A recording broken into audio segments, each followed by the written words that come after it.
Vamos lá. Nessa nossa videoaula, a gente vai trabalhar o número de oxidação. O que vem a ser esse número de oxidação? A palavra oxidar já dá ideia para a gente de quê? De perder elétrons. Mas é lógico, se alguém está perdendo elétrons, alguém tende a ganhar esses elétrons. E é justamente isso que vai determinar o meu NOx. O NOx de um determinado elemento, no caso, olhando do ponto de vista do átomo, lógico, o elemento é o conjunto, então o NOx de um átomo seria a carga elétrica adquirida por esse átomo em uma determinada ligação. O termo número de oxidação, ele deveria ser usado exclusivamente para compostos iônicos. Afinal de contas, se você é um composto iônico, você tem um íon, você tem um cátion, então você tem uma carga elétrica ali. Entretanto, a gente também usa ele para compostos polares, né, onde você tem uma nuvem de elétrons deslocada em um determinado sentido. Certo? Então, primeiro ponto, o que é que eu entendo então por número de oxidação? O número de oxidação será a minha carga elétrica, a carga elétrica de um átomo ao fazer uma ligação. E aí eu poderia colocar aqui uma ligação iônica, mas aí eu estaria muito definindo, né? Delimitando isso aí. Então, essa capacidade, né? Vamos tentar visualizar de outra maneira. Essa capacidade, essa valência desse átomo em fazer essa ligação é que eu vou determinar como o meu NOx. E aí, logicamente, os átomos eles podem perder ou eles podem ganhar elétrons. Tranquilo? Então, vamos ver, a princípio, antes de ver como é que a gente calcula esse NOx, essa carga elétrica, vamos ver uma tabelinha que vai caracterizar, que a gente vai discutindo e vocês vão percebendo que dá para entender e dá para ter uma perspectiva das capacidades, das cargas elétricas que esses átomos podem adquirir. Então, primeiro passo, quando você visualiza os elementos do grupo 1A, 2A e 3A, você visualiza átomos com tendência a perder elétrons. Eles são eletropositivos. O elemento do grupo 1A, então, está definindo perfeitamente que a minha última camada ele só tem um elétron. Raio grande, última camada, um elétron. Tendência desse elétron sair, perder a camada de valência e o átomo se estabilizar. Então, de cara, eu já posso afirmar que elementos participantes do grupo 1, ou 1A, como a gente chama, eles vão ter carga sempre mais um. Então, a carga fixa, sempre mais um. Certinho? E aí, vamos por lógica, a gente já vai logo para o 2A. O elemento 2A, os elementos do grupo 2A, de novo, tendem a perder elétrons, 2 elétrons na camada de valência, então sempre tende a perder a camada de valência, portanto, carga fixa mais 2. O elemento 3A, os elementos do grupo 3A, eles têm uma carga variável. E aí, vamos falar rapidinho, abrir um parênteses. Alguns elementos abaixo do alumínio, eles podem adquirir em alguns tipos de ligações uma carga mais 1. Entretanto, né, vocês podem ver isso em algum livro, mas entretanto, o elemento base que a gente estuda como o grupo 3A, o elemento base é o alumínio. E o alumínio, que é o meu elemento base de todos os compostos que nós estudamos no ensino médio, ele vai ter a carga mais 3, com uma carga fixa. Uma curiosidade que vocês estão visualizando é que a carga, né, se par ou ímpar, também fica de acordo com o número do grupo. Mas é só uma curiosidade. Então, 1A, você tem carga 1. 2A, você tem carga 2. Estou falando em termos de par, não bater igual, né? Não ser igual. 3A, número ímpar também. 4A.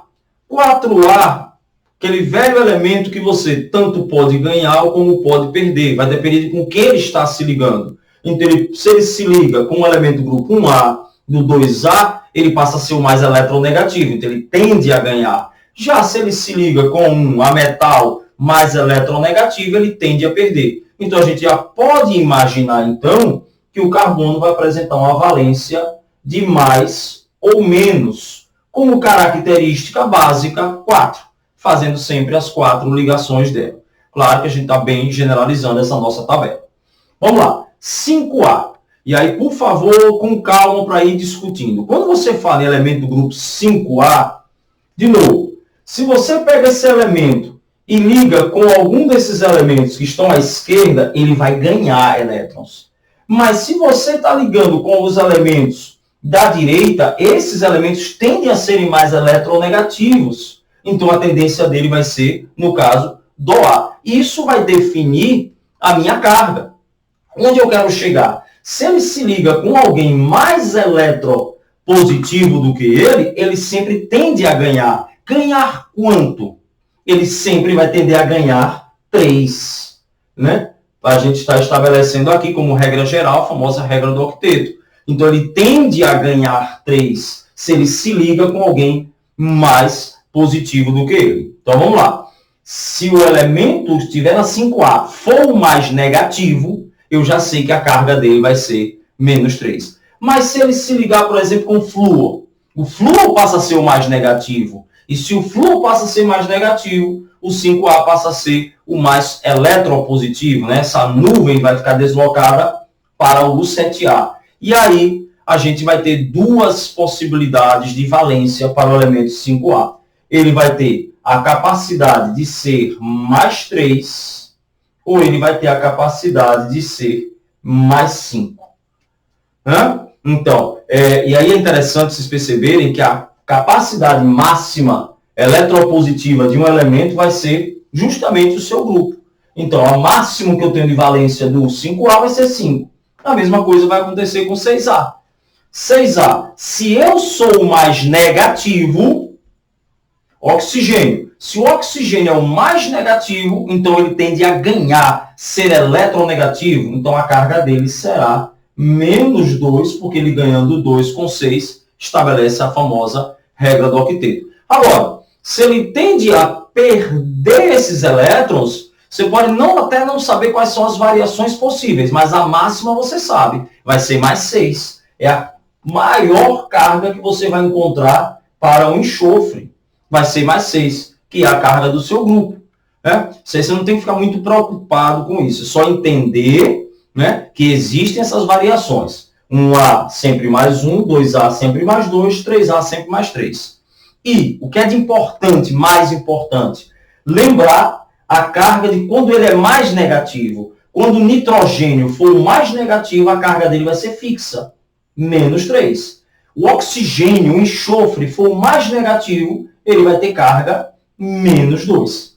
Quando ele é positivo, vai ter carga variável. Aí você não precisa se preocupar com isso, porque se ele tem carga variável, você vai calcular pelo outro. A gente vai ver já já como calcular esse NOx. Né? E podemos também ter aqui carga como carga mais 4.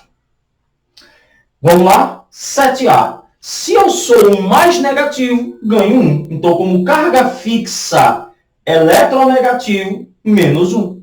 Então, se você pegar um flúor altamente eletronegativo, a carga dele é menos 1, porque ele tende a ganhar o meu elétron. Mas se você pegar um cloro, e esse cloro, por exemplo, se liga com um oxigênio, como o oxigênio é mais negativo, o cloro passa a ser positivo. E aí ele vai apresentar 4 cargas possíveis.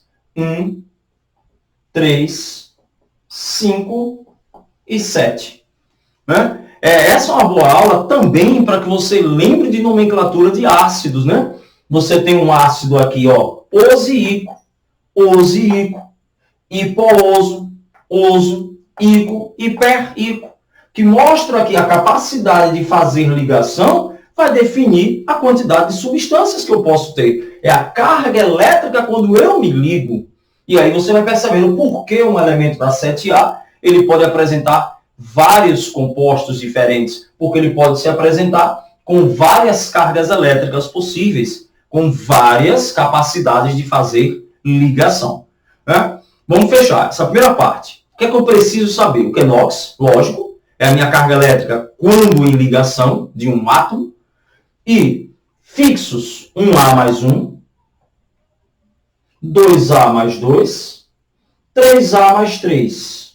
Pronto, fixos. E quando eu sou o mais eletronegativo, fixo 5A menos 3, 6A menos 2, 7A menos 1. Muita gente está se perguntando, e como eu vou saber se eu sou mais eletronegativo? Lembre-se que aí o PAC lhe dá uma ordem de construção de uma fórmula do positivo ao eletronegativo. Então, só sem calcular, só para a gente visualizar, se eu colocar aqui, por exemplo, vou botar um ácido, um HClO3, de cara eu já sei que o oxigênio aqui é o meu mais eletronegativo. Então, ele vai ter carga menos 2. Os outros serão positivos. Como o cloro, sendo positivo, tem carga variável, aí, logicamente, a gente vai calcular pelo hidrogênio. Só para vocês entenderem. Então, vamos dar outro. KMnO4. De novo, o oxigênio está aqui como mais eletronegativo, então eu já sei que aqui vai ser menos, então a carga vai ser menos 2. H2S, enxofre, nesse caso, é o último. Né? Se eu tirasse enxofre e colocasse, vamos fazer o seguinte, vou tirar o enxofre, vou colocar aqui o cloro, só para comparar com aquele, HCl. O cloro aqui ele é o último. Se ele é o último, ele tem carga fixa. Então, nesse caso, o cloro ele é negativo. Percebeu que não é difícil? Então, a fórmula vai dando a você a minha carga. Se ela vai ser fixa ou se ela vai ser variável. Né? Eu mostrei o cloro aqui que tem carga variável. Variável no sentido que ele pode, não sei qual é ainda dele. Né? Claro que essa carga dele neste composto já é definida. Variável no sentido que eu posso mudar, já o oxigênio não é sempre menos 2. E podemos ter o cloro aqui como carga fixa. Quem define é a fórmula. Ninguém morre de véspera. A fórmula é que vai dizer isso para vocês. Certo? Então vamos lá. Vamos fechando aqui. Como calcular esse NOx, então? Existem o que a gente chama de 4 regras básicas. Eu prefiro dizer 4 lógicas. Então vamos para lógicas. Né? Quem já me conhece sabe que é uma palavra que eu uso muito e que eu gosto, às vezes, para tentar fazer com que vocês deixem de decorar. Então, vamos pensar no seguinte. Primeiro, eu vou pensar na substância simples. Bom, primeira curiosidade. Se a substância é simples, não deveria nem ser chamada de NOx, mas a gente chama, né, só porque a gente pré-define para facilitar para o ensino médio. Professor, por que eu não poderia chamar de NOx? Porque NOx é carga. E se eu tenho uma substância simples, vamos embora. Se eu tenho aqui O2, eu tenho O, dupla O, quem é mais forte? Quem é mais eletronegativo? Ninguém. Então, se eu tenho uma substância simples, eu posso afirmar que o meu NOx do meu átomo nesta ligação é zero.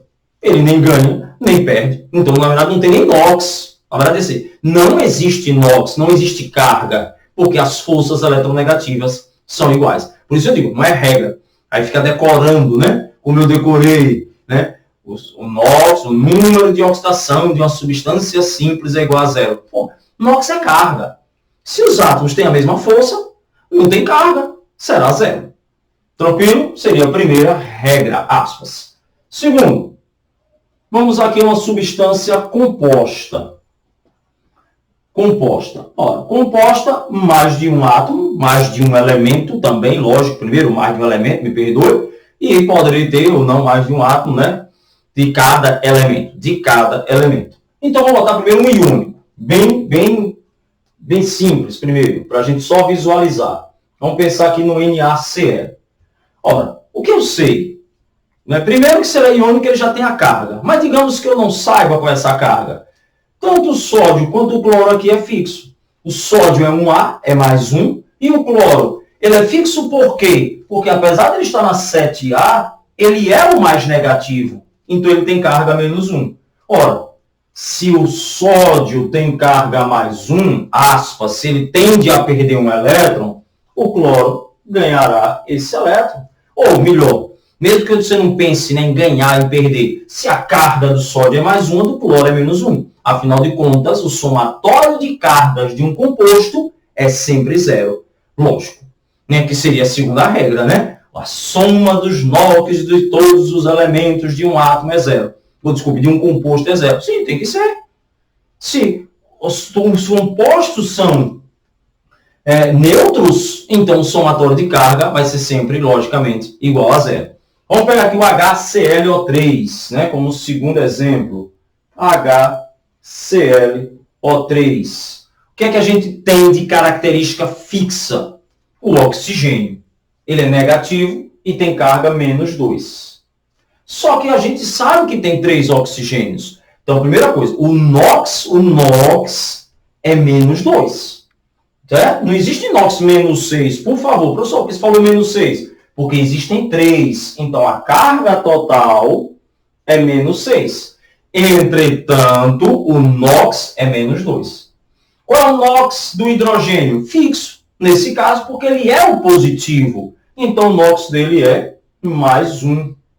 Ora, se o somatório de cargas de um composto neutro tem que ser 0, e aqui eu tenho 6 cargas negativas e eu tenho uma carga positiva, o cloro terá que ter, então, 5 cargas positivas. Então, eu posso dizer que o NOx do cloro, ele é mais 5. Veja que não tem dificuldade. Somatório, né? O somatório das minhas cargas tem que ser igual a 0. Tem que ser nulo. Se é um composto neutro, o total de cargas é nulo. O total de cargas vai ser igual a 0. Vou botar outro exemplo aqui embaixo. Vamos botar aqui, por exemplo, um outro ácido, um H4P2O7. E vamos visualizar qual é a carga do elemento variável. E aí, de novo, quem é meu elemento variável? É o oxigênio? Não, o oxigênio tem carga fixa. O oxigênio tem carga menos 2. Ele é o último, ele é o mais eletronegativo. Então, vamos colocar aqui, menos 2. Existem 7. Então, a carga total é menos 14. Hidrogênio, como eletropositivo, tem carga NOx 1. Então, por favor, aqui estão os meus NOx fixos. Total de carga, mais 4. Ora, somatório das cargas de um composto neutro só pode ser 0. Então, se aqui é menos 14 e aqui é mais 4, então a minha carga terá que ser 10. Só que aí eu tenho que lembrar do meu conceito. É a carga elétrica de 1. 1, nesse caso, pode representar um numeral de um único. Se você tem 2 átomos e a carga total deu 10, cada um terá carga mais 5. Facinho? Então, o NOx de um composto, de uma substância composta, o somatório tem que ser igual a 0. Vamos lá? Vamos mais um. Vamos pensar aqui mais um. Vamos pensar aqui num íon simples. Essa terceira, de novo, estou brincando com vocês, terceira regra, consegue ser mais fácil ainda. Imagine você ter aqui Fe3+. Ó, vamos lá, vai sério. Olha o que ele está interpretando aí. Que você tem um cátion e a carga do ferro é 3+. A carga elétrica do ferro é 3+. O que é o NOx? É a carga. Então, de cara, eu já sei que o número de oxidação aqui será mais 3. Então, por favor, por isso eu digo, não decora como regra. É só lembrar que NOx é justamente a carga elétrica. Se você tem uma substância simples, a carga elétrica não existe. Se você tem uma substância composta, o somatório tem que ser nulo. Se você tiver um íon simples, a própria carga vira até redundância. A própria carga é a mesma carga elétrica. A própria carga é o próprio NOx. Facinho? E o último ponto, vou começar aqui, depois a gente joga para cá, que seria um composto iônico. Vou colocar aqui só um exemplo para a gente continuar do outro lado. Então, vamos pensar aqui no, vamos lá, MnO2, 2 menos, ou então menos. Certo? Vou botar aqui. Botar 2 menos, não. Vou botar MnO2 menos. Primeira coisa, esse sinal negativo aí já está me dando uma ideia. Já está indicando para mim que o oxigênio tem um elétron a mais. Então, o somatório dessas cargas não pode ser, logicamente, igual a 0. Na hora que a gente for fazer o somatório desse composto iônico, ele tem que dar -1. Afinal de contas, você já ganhou um elétron. O oxigênio, vamos raciocinar. Depois a gente faz ali. O oxigênio, claro que ele vai ganhar no total de 4. Só que dos 4 que ele vai ganhar, ele já é passado, ele já ganhou. Então, ele não vai ganhar os 4 do manganês. Tranquilo? Vamos ver um exemplo aqui para ficar bem melhor. Vou apagar aqui para a gente discutir sobre isso aí. Então, vamos lá. Vamos lá, bonitinho. Para a gente sair discutindo e ficar belezal. E aí vocês vão percebendo que o NOx, ele é um assunto bem fácil, bem tranquilo. Ele não é um assunto que você precisa ficar discutindo muito tempo. É entender a base, que é justamente a carga elétrica. Então vamos lá. Vamos dar um exemplo. Vamos botar aqui. Vou botar um outro. Vou botar MnO4 menos. MnO4 menos. O que é que eu sei? Eu sei que a carga do oxigênio é -2. Fixa. Não tem como.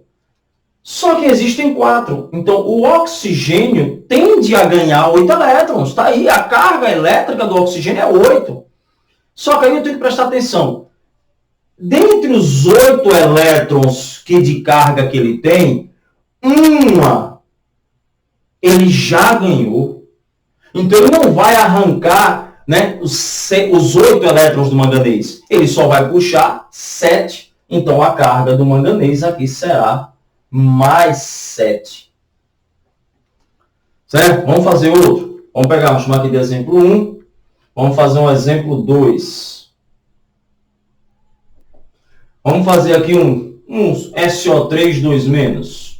Um íon sulfito. SO3 2-. Vamos fazer outro. De novo, o oxigênio, como mais eletronegativo, tem carga -2. Existem 3, total da carga 6. Lembrando que -2 é o meu NOx, não é -6. E o que é que eu visualizo? Que o total da carga elétrica do oxigênio é 6.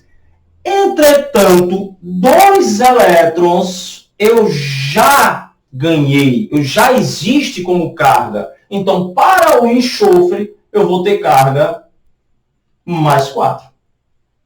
Então, esse vai ser o meu NOx do enxofre +4. Vou colocar mais outro exemplo. Nosso íon positivo, né? O íon amônio. Você tem o NH4+. E aí, né, cuidado, né, com essas aspas, exceções. Apesar do nitrogênio vir na frente, o nitrogênio é, com certeza, muito mais eletronegativo do que o hidrogênio. Então, nesse caso, como ele é muito mais eletronegativo, eu já posso, inclusive, saber a carga dele. É -3, não tem como ser -4. Se eu estou ganhando elétron, vai ser 3. Então, eu já sei que a carga do nitrogênio aqui, ó, ela vai ser -3. O que você percebe agora, que vai ficar bem tranquilo, você tem 4, né? Concorda que você tem 4? Só que você já perdeu. Se eu perdi para alguém, eu não vou perder para o nitrogênio. Então, a carga aqui será +3. Ou eu poderia ter feito como? Vamos botar aqui. NH4+. Qual é a carga do hidrogênio? +1. Total, +4. Entretanto, um desses elétrons não foi perdido, né? A nuvem não está deslocada para o nitrogênio. Esse elétron foi para um outro elemento qualquer. Então, o nitrogênio vai ser -3. Ou, como a gente poderia dizer, o somatório das cargas, né, de todos os átomos de cada elemento tem que ser igual à carga do seu íon, desse composto iônico. Certinho? Tranquilo? Espero que esteja tudo em paz. E o básico, lembrar que NOx é a carga elétrica. E se você tiver um composto neutro, somatório vai ser 0.